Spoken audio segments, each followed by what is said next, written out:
difaacanaysa koobka horyaalka Yurub ee Real Madrid ayaa ciyaartii xalay waxa ay ku badisay aan iraahday waliba barbardhacay la gashay laakiin taasoo ka dhigan inay badisay kooxda Bayern Munich 2-2 ay ciyaartaasi ku dhamaatay balse marka gool tirsiga la eego ayay Real Madrid sidaas ugu soo gudubtay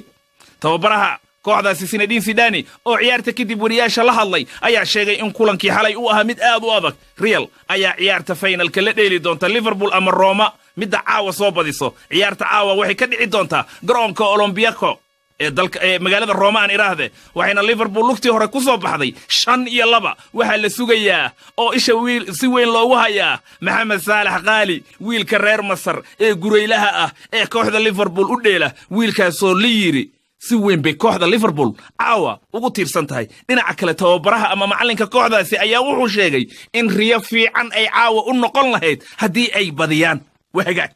halka